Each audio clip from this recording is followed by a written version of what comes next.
Bom, o Gabriel Lopes discorda de você, diz o seguinte: se os militares não tomarem o poder, os bandidos vão. Acorda, Brasil! Obrigado, Gabriel, pela sua participação. Por falar em golpe, em desejo de um golpe, tem aqui o seguinte, deixa eu colocar aqui na tela, se você puder, Pierre, vem comigo aqui, é o www, Facebook, aqui tem um golpe comunista de 2014, é assim que está sendo escrito, então vou falar da forma que está. Tem aqui confirmado 73.114 pessoas. Temos também o golpe militar de 2014, que tem um pouco menos de adesão, tem 11.261 curtidas. E tem também aqui a monarquia, já que é o golpe monarquista de 2014, 404 pessoas. Enfim, nós temos 3 movimentos de golpes. O conservadorismo apoia isso? Não, o conservadorismo não apoia golpe nenhum. E, aliás, é bom fazer a seguinte distinção, porque a Arena, eu tenho feito esse trabalho de formação de jovens que estão procurando a Arena. É bom fazer a seguinte distinção. Recentemente, a Arena foi identificada com um cariz, com um matiz fascista. E, para responder a isso, primeiro é preciso desfazer 2 mentiras históricas que vêm sendo contadas há 40 anos dentro da universidade brasileira. Né? A primeira é de que, na verdade, o conservador é deplorável, é um reacionário deplorável, e de que o filosocialista e libertário é formidável. Esta é uma espécie de mentira contada nos bastidores, e quem diz aqui alguém que tem um irmão muito atuante na Universidade Federal do Espírito Santo e conhece, talvez seja o único intelectual brasileiro hoje dentro da academia que tem uma posição mais de direita, por isso perseguido, chegou até um AVC por conta disso. Então, esta é uma mentira fundamental. A outra é de que o fascismo é um processo revolucionário de direita. Na verdade, fascismo, nazismo e comunismo são 3 processos revolucionários totalitários e autoritários que têm mais ou menos, têm panos de fundos diferentes, mas dentre os 3, o pior é o comunismo pelo seu caráter internacionalista, ao passo que os fascismos que surgiram aí no século XX tinham um caráter mais nacionalista, e o nazismo, por sua vez, era na verdade um devaneio gnóstico do mito do sangue ariano, que na verdade queria internacionalizar a si próprio. Extremamente ufanista, né? Ufanista, totalmente ufanista. Mas de todos, o pior, sem dúvida nenhuma, é o comunismo por esse caráter internacionalista que, desde o Manifesto Comunista de Marx até os dias atuais, nós vemos. O ex-presidente Lula acabou de falar no Foro de São Paulo que, na verdade, a América Latina é o grande farol da nova esquerda. Na verdade, estava a mencionar um processo que está em curso, né, por meio do Foro de São Paulo. E aqui eu quero dar um crédito a um intelectual que está fora da academia, que é o Olavo de Carvalho, que vem há 10 anos denunciando os estratagemas do Foro de São Paulo. Então, assim, há uma polarização, só que, infelizmente, ela não se dá nas canaletas, vamos dizer assim, saudáveis da discussão, já que muitos conservadores não têm voz ativa. Até agradecemos a Futura por nos receber aqui, isso é um mérito, porque não estamos sendo pré-julgados, estamos tendo a oportunidade de ter alguma voz. Né? Paulo, eu vou passar a bola para você, mas isso é só importante falar que o canal Futura sempre abre a possibilidade de que várias vozes se conectem. Isso daqui, na verdade, é uma rede de olhares, como o Jude Wexel bem falaria. Então, essa é o propósito do Sala Debate, ok? Por isso, continue participando, enviando sua opinião, seu comentário, sua dúvida, de 2 maneiras, pelo @canal Futura e também pelo nosso Facebook oficial. Paulo, seu comentário. Eu só queria comentar, porque ele mencionou o Olavo de Carvalho, que, no meu modo de ver, é uma influência muito deletéria ao pensamento brasileiro, em geral, né? A questão não é se ele é conservador ou não é, a maneira como ele procede, na maneira como ele procede à base de impropérios, Olavo de Carvalho. Tá. Impropérios, acusações sem nenhuma prova, como fez durante muito tempo como colunista do jornal O Globo, né? É uma coisa extremamente deletéria que atrapalha muito, prejudica muito, e o que é ruim é como a filosofia, eu falando do campo da filosofia, como o campo da filosofia no Brasil é muito frágil e as pessoas gostam muito de uma opinião bombástica, o Olavo de Carvalho cresceu demais no Brasil. É uma influência deletéria nesse sentido, se ele é conservador ou não, não vem ao caso. A maneira como ele atua, de maneira truculenta, lançando impropérios, acusações absurdas, em colunas, inclusive, sem prova nenhuma, inclusive contra o governo do PT, na ocasião, né, dizendo que havia uma relação clara entre o governo governo do PT e o narcotráfico, que ele ia aprovar não sei como, nunca aprovou nada, e faz programas acusando, xingando pessoas, quem conhece YouTube sabe disso, né? Eu tentei várias vezes entrar em contato com ele, existem verdadeiros guarda-costas de internet, de YouTube, né? Que bloqueiam qualquer acesso a ele, que não quer debater nada. Então é uma influência deletéria ao pensamento, sendo conservador ou não importa ser conservador nesse caso. Agora, é claro, só queria pontuar uma coisinha, como eu falei, a importância de a gente pensar o termo conservador e conservadorismo nesse sentido. Pode o Sidney, né, não simpatizar, mas o nazismo e o fascismo são movimentos conservadores bastante fortes e potentes, né, na medida em que fazem aquilo que eu falei, quer dizer, apelam para valores definitivos, como a pátria, né, como o sangue, né? Então, esses são movimentos claramente conservadores e que tiveram bastante sucesso, no certo sentido, tiveram sucesso sim. Aqui no Brasil nunca conseguiram muito sucesso, por razões históricas que o Ricardo poderia explicar, mas é um movimento que tem bastante sucesso. De vez em quando volta essa onda, uma onda conservadora radical, que é o nazifascismo. Sidney falou sobre a academia que trata os conservadores de forma pejorativa, ruim. É isso mesmo que acontece nos corredores do FRJ, nos corredores das universidades? Em todo o tempo que eu convivo na universidade, né, eu nunca percebi isso, né? Eu acho que não existe essa predominância, né, hegemônica, absoluta de um pensamento de esquerda na universidade, né? Existem intelectuais, professores da universidade que são de esquerda, assim como tem outros que têm outras perspectivas políticas, mas não vejo nenhuma animosidade combatente em relação ao conservadorismo na universidade por princípio, né? Quer dizer, eu fico às vezes, eu acho até graça, né, quando vejo comentários na internet de que a universidade ela é dominada por um pensamento revolucionário, né, esquerdista. Quer dizer, eu não vejo isso, né? Quer dizer, talvez eu esteja convivendo com as pessoas erradas, né? Mas essa predominância de um pensamento revolucionário na universidade, isso é um mito, né? Isso é um mito, assim como é esse mito de que os governos atuais, os governos federais brasileiros nos últimos anos, são governos revolucionários, comunistas, né? Quer dizer, que eu saiba, nem o PT nunca foi um partido comunista, nem o Lula é comunista, né? Assim como a grande maioria dos militantes do Partido dos Trabalhadores. Existem militantes comunistas na história do PT, mas eles nunca foram hegemônicos, né? Então, isso é um mito de que os governos do PT, né, na última década são governos revolucionários, né? Quer dizer, esse grupo no Facebook do golpe comunista de 2014, isso é mais uma brincadeira, né? Ou mais uma tentativa de... Uma brincadeira que junta 73.114 pessoas. Eu acho que, primeiro, a gente não tem nenhuma perspectiva político-revolucionária no Brasil atual, né? Quer dizer, pensando, os partidos de esquerda no Brasil não tem isso como uma referência imediata, né? Quer dizer, esse grupo, né, ele está mais brincando com uma tendência que existe no Facebook de brincar com muitas coisas, né, de brincar com a própria política. Deixa eu ver se o Sidney acha. Você acha que esse grupo está brincando, Sidney? Não sei se está brincando, tomei conhecimento dele agora, mas, em verdade, assim, eu acho que é importante pontuar, primeiro, que para um processo democrático é fundamental haver o contraditório.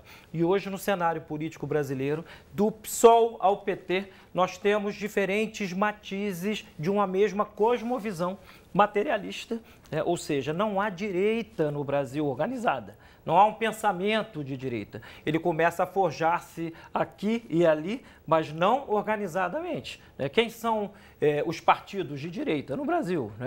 Então, já que estamos falando de conservadorismo, temos que pontuar isto. E com relação à Arena, propriamente, eu não sou filiado à Arena, minha atuação é de colaborador informal, mas pelo contato que eu tive com todos os rapazes que hoje procuram o partido, na verdade, pude identificar, primeiro, a absoluta predominância de jovens, a variedade de formações, há advogados, filósofos, professores de filosofia, alunos de filosofia, há militares sim também, mas não se trata de um partido militar, Mas há militares. Os militares não podem expressar-se politicamente. Claro. Então, na verdade, seria muito bom para o Brasil haver uma direita organizada ideologicamente, com um discurso bem afinado para poder contrapor a esses matizes. Permito-me discordar do Ricardo, porque na verdade, você tem toda a razão. A companhia é que talvez seja errada, porque quem sofre esta pecha é quem realmente se coloca como alguém atuante na direita. Então, acho que assim, este é o viés de uma discussão saudável. Precisamos de uma direita no Brasil. Nessa passagem, desculpa, eu acabei interrompendo, você quer fazer... Não, diga. Você acha que com esse passar do tempo a esquerda no Brasil não se endireitou? Não. Não, ela continua de esquerda? Não, ela continua, a meu ver, totalmente de esquerda e hoje, só que o processo revolucionário aqui, esse nome pode significar muitas coisas, né? Já diziam os medievais que há termos equívocos, unívocos e análogos. Você tem que definir claramente os termos para que as pessoas entendam o que você fala.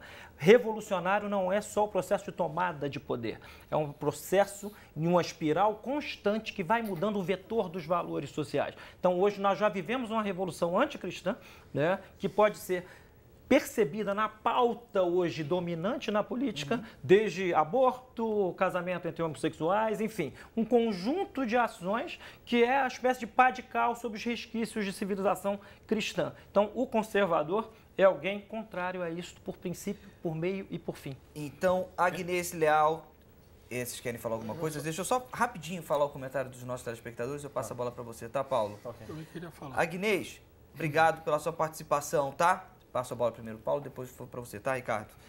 Os manifestantes não querem os militares de volta ao poder, nunca. A Isabel Cristina Teixeira diz o seguinte: obrigado, Isabel, também pela sua participação. O Canal Futura está aberto sempre para você, tá? Pelo menos não teríamos vândalos. Não sei qual é o comentário anterior. Só que esse pensamento é uma fuga para os acontecimentos. Ninguém quer os militares no poder. A Maria também fala: aberrações e retrocessos existem. Evolução não significa ficar mais inteligente às vezes, como é o caso, é um andar para trás. Obrigado, Maria, pela sua participação, tá? A Lua Mai: só acho que tudo que é antidemocrático é radical. Só acho de qualquer lado que venha, esquerda, direita, de cima ou de baixo. Obrigado pela sua participação, Lua. Cláudio Henrique diz: a Arena aceita as mudanças, somente pede que elas sejam gradativas, mais bem planejadas. Isso ele falou pelo Twitter. Obrigado pela sua participação, Cláudio. Bom, estamos chegando aqui. Cláudio Henrique, deixa eu passar. Washington Reis. Obrigado, Washington, pela sua participação. Não há o risco de a Arena confundir conservadorismo com autoritarismo? Trocar a ditadura comunista por uma conservadora seria realmente o caminho? Como a Arena vê sua ação num regime democrático? Washington, vou fazer o seguinte: eu vou passar a bola para o Paulo, depois eu vou para o Ricardo e aí o Sidney responde a sua pergunta, ok? Paulo, a bola está contigo. Eu só queria pontuar rapidamente, para não tomar muito tempo. Em primeiro lugar, que essa pá de cal a que o Sidney se referiu, aos valores da civilização cristã, já está sendo colocada há muito tempo. Quer dizer, esses eventos... Então, na verdade, é uma coisa já de longo tempo. E eu concordo com ele quando ele fala de processo revolucionário ser alguma coisa que não implica, aí eu vou até além, não implica nem que haja um coroamento com uma revolução com R maiúsculo. Existe um processo revolucionário de fato que pode não dar em nada. Eu queria só pontuar isso. Outra coisa que eu queria pontuar com relação ao que o Sidney falou é com relação a ele no início se lamentou um pouco da má fama do conservador, né? E um pouco agora recentemente da má fama do militar. Eu queria dizer que é naturalíssimo que haja má fama, tanto do militar quanto do conservador, haja vista a história recente do Brasil. Quer dizer, a própria Arena, inclusive, eu quero te preparar para o pior, sem fazer nenhuma piada aqui, que é o seguinte: a Arena também vai sofrer resistência porque ela tem má fama, haja vista a história recente. A Arena era o partido da ditadura, que é o partido de quem fez o golpe. Então é um partido que você, para associar, você vai ter que fazer uma limpeza na Arena, para você, na imagem da Arena, para você apresentar a Arena como um partido que é conservador, porém não é golpista, não é autoritário. Mas, professor Domenech, na verdade, assim, retirar da antiga Arena a circunstância histórica que a circunscreveu, ou seja, o Brasil passava por uma polarização ideológica e estávamos com movimentos radicais de guerrilha com a intenção de implantar uma ditadura do proletariado, que indígenas não são eu, o ex-deputado Fernando Gabeira acabou de dizer publicamente que a intenção deles nunca foi a democracia. Então, na verdade, a antiga Arena teve a sua ação justificada num plano de guerra ideológica sob o qual o Brasil estava em risco de passar por uma ditadura sangrenta, como são as ditaduras de esquerda. Então, assim, o novo Arena não se envergonha dele. Mas essa é uma outra discussão. Eu sei, mas assim, não. Sim, essa é uma outra discussão. Eu estava discutindo uma coisa de cada vez. Eu quis apenas dizer o seguinte, que você vai ter que fazer um trabalho aí de arrumar, apresentar uma imagem da Arena que não necessariamente, para usar o seu discurso, não vai ser necessariamente autoritária nesse momento agora, não vai ser necessariamente golpista nesse momento. Então, mas à primeira vista, a Arena, à primeira vista, a Arena está associada, não tem como, a autoritarismo e golpismo. Não tem saída, infelizmente. Mas associada por quem? Exatamente para qualquer pessoa que estuda história. Não por qualquer pessoa que estuda história. É isso que eu estou tentando pontuar, né? Estamos querendo, nós conservadores, chegar a ter voz ativa, não só na política, como nas universidades, que hoje somos minoritários, sim, senhor. Né? Não há, me indique, uma corrente política de direita dentro da universidade brasileira. E de esquerda, próximo. de esquerda, vários. Vá para a história dele. História medieval, você vai encontrar vários autores. Você vai à história recente, vários autores de viés filomarxistas declarados. Né? Não são poucos. Agora, de direita, você não vai achar. Agora, nós... Digo aqui, não em nome do partido, o novo Arena, né, ele nasce num momento totalmente distinto daquele da década de 60 e 70 e com propósitos absolutamente democráticos, mas sem se envergonhar de uma luta que, na verdade, os militares de então fizeram de evitar talvez a mais sangrenta das revoluções na América Latina, dado a caráter continental do Brasil. Ricardo, deixa eu ouvir, senão a gente não consegue escutar. O Ricardo está calado ali. Fala, Ricardo. Sobre a ditadura, né? Bem, a ditadura militar no Brasil, quer dizer, ela tem uma página negra da história do Brasil, né? Quer dizer, um momento histórico muito infeliz da história recente, né? E o partido, a Arena, né, foi fundada justamente para servir os interesses da Revolução Redentora, né? É interessante que aqueles que realizaram o golpe de 64 fizeram questão de intitular o golpe de uma revolução, né? Uma revolução que impediria a tomada do poder pelos comunistas, né? Quer dizer, ou seja, todos aqueles que naquele momento histórico eram a favor de mudanças progressistas no Brasil eram genericamente chamados de comunistas. Ou seja, na história política da segunda metade do século XX, todos que lutavam por uma sociedade mais justa, igualitária, fraterna, etc., eram indiscriminadamente colocados no mesmo saco, ou seja, todos eram chamados de comunistas. E a chamada Revolução Redentora, né, o golpe de 64, ele se valeu dos préstimos da Arena. A Arena, inclusive, lançou o primeiro, o segundo presidente revolucionário, né, do golpe, né, o Médici, né, ele foi indicado em convenção da Arena, realizada no Congresso Nacional. Ou seja, um partido que foi criado para servir os interesses da ditadura militar no Brasil, que foi sangrenta, sim, né? Mais de 300 pessoas desapareceram ou morreram em circunstâncias violentas no Brasil. A ditadura no Brasil foi violenta, não se né? Foi sangrenta. Flores de uma guerra ideológica revolucionária, né? Qual foi a guerra em que se trocaram flores? Né? Na verdade... Bom, então que a gente faça de dar flores agora, né? Flores, exatamente. Eu acho que senão a gente vira uma discussão do século XX e a gente não entra no século XXI. Seu comandante. O nosso tempo comandante de maneira alguma, nem de esquerda e nem de direita. O que eu quero dar para vocês são flores realmente. Obrigado por vocês terem vindo. Obrigado, Sidney. Ricardo, voou, mas é isso daí, a vida é essa. Paulo, obrigado pela sua vinda. Obrigado. Olha, eu quero mandar um abraço especial para todo mundo que participou. Eu faço questão do Washington. Washington, acho que foi respondida a sua pergunta, né? Severino, Renan Prado, Marina, Deia, enfim, Gilvaldo, enfim, todo mundo que participou aqui nos nossos canais de redes sociais, o Facebook e o Twitter. Sejam sempre bem-vindos aqui no canal Futura. Thiago, parabéns. E também o seguinte, próxima semana tem volta de José Brito Cunha. Muito boa semana para você. Tchau, tchau.